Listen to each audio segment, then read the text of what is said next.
This is the real secret of life, to be completely engaged with what you are doing in the here and now. And instead of calling it work, realize it's play. Oftentimes people go, okay, here's really what I want to do, and this is what I'm trying to accomplish.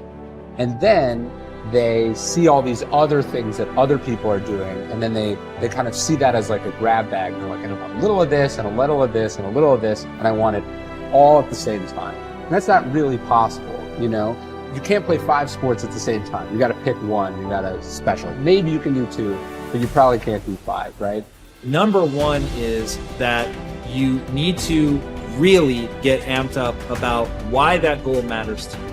Because once you know why the goal matters, that's going to be that thing that gives you meaning and purpose, that turns into a passion, that allows you to show up and keep doing it when you're bored. What would you like to do? If you don't like what you're doing, and you don't like where you are, and you don't like your relationships, and you don't like X, Y, or Z, what do you want? What do you like? And then you got to be able to add passion to it, to activate that thing and make that dream a reality. And to find that meaning and to develop it, to create meaning in our lives, we have to set an intention and we have to pursue that intention. Start small, know what you want, get out of bed, get after it, set rules for yourself, follow those rules. You have to understand that you're not your own servant, so to speak. You're someone that you have to negotiate with, and you're someone that you want to present the opportunity of having a good life to. And that's hard for people because they don't like themselves very much. Once you discover your purpose, it's your job to live with passion. That's when you're passionate. That's when you're ready to go to that next level. You determine your legacy. It's up to you. Your legacy is in your hands. As long as you can breathe, as long as you can hear, as long as you can see. If you're passionate and driven and focused in what you do, if you're really good at it, people will take notice. That's basically it.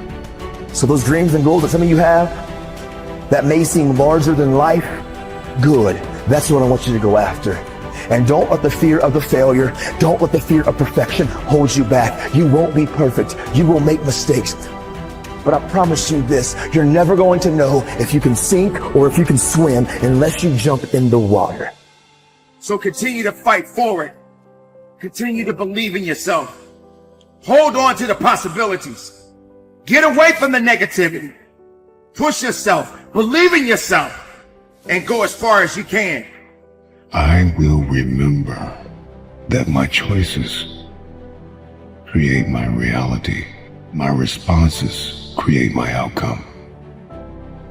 I will speak with compassion. I will stay true to my heart.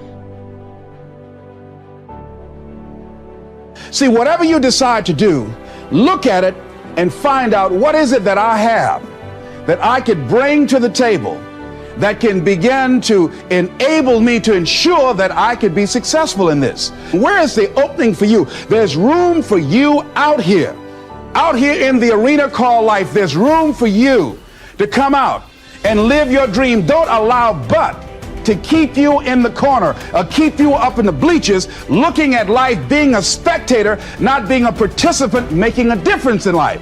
I believe that all of us came here with something. All of us showed up to give something, and that nobody's going to give that service that you have to give. No one's going to produce your product. No one's going to write your book. No one's going to open your academy. No one's going to begin to create your daycare with a special curriculum to help to cultivate the high self-esteem in our children. That's your idea. And if you don't bring your idea out here, when you die, all of us will suffer because we've been deprived of your genius because you allowed but to keep you in the bleachers and not pursuing your greatness. You take it to your grave with you. And that's what most people do. Now here's the simple formula for setting goals. It goes like this. A, work on your goals. That's step 1. Work on them. And I put the word work there deliberately. Setting goals is plain hard work. I don't want to kid you. We haven't come here tonight to kid each other. It's work. I know it's work. That's why a lot of people just let it slide. It's work. Many people work hard on their job, but they don't work hard on their future. They just let that slide. And the work involved is making plans. I know most people don't. I understand that. But don't let that be you. Guy says, well, yeah, you work where I work. By the time you struggle home, it's late. You've got to eat a bite of supper, watch a little TV, get to bed. You can't sit up half the night. Plan, plan, plan.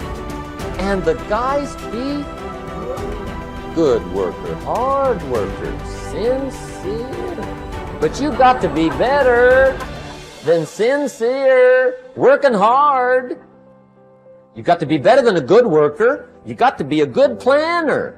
Somebody once wisely said, the people who fail to plan are planning to fail. Well said. So work on your goals. Here's step 2. Write your goals down. That's so important. I teach my staff around the world, put your goals in your journal. Because one of the major people you want to study is yourself. So here's the list of goals I put together 3 weeks ago. Here's the list of goals I put together 2 years ago. Here's some of the changes I made, rearrangement of my priorities. I scratched these off, I put these on, I've gotten these. Study your accomplishments, study what your desires are. Put them on paper, write them down. Here's another reason for writing your goals down. It shows you're serious about doing better. And to do better, you gotta get serious. You don't have to be grim, but you must be serious. Everybody hopes things will get better. Everybody hopes. Poor people hope. That ought to tell you something. It means the future does not get better by hope. It gets better by plan. In studying warfare and battles over the centuries, I have always been fascinated by the situations where a smaller force defeated a numerically superior force. In every case, what I discovered was that the numerically smaller force was far better organized, more methodical, and more orderly in its plan of attack and execution than was the larger, more disorganized force. By the same token, an ordinary person with a system or recipe for problem solving can run circles around highly intelligent or well-educated people who throw themselves at their problems without a method or process for solving them. Always be sure to think on paper. Write things down. There is something that happens between the brain and the hand when you write. You get a greater sense of clarity and understanding with regard to the issues involved. You think better. Your perception is sharper. You actually become smarter and more creative by the very act of writing everything down as you go along and before you make a decision. One of the most important parts of your personal philosophy should revolve around the development of options. The rule is you are only as free as your well-developed alternatives. If your goal is to be happy, successful, and free, you must have choices. There must be more than one thing that you can do in every situation. You can never allow yourself to be trapped with only one course of action open to you. From the time you take your first job, make your first investment, or embark on any part of life, you should immediately begin to develop an alternative to that if something should go wrong. Always be looking for ways to use your creativity to add value by doing things faster, better, cheaper, or easier in some way. Just as the word deserve comes from the Latin roots de and servus, which mean from service, you should always be looking for ways to deserve greater rewards from serving your customers better in some way. In the final analysis, as a member of society, as a player, in our economic system, your riches and rewards will come from your ability to serve other people better than your competitors. Use your intelligence and your creativity every single day to find ways to make yourself more valuable to your company, your industry, and your world. This is the true hallmark of personal genius.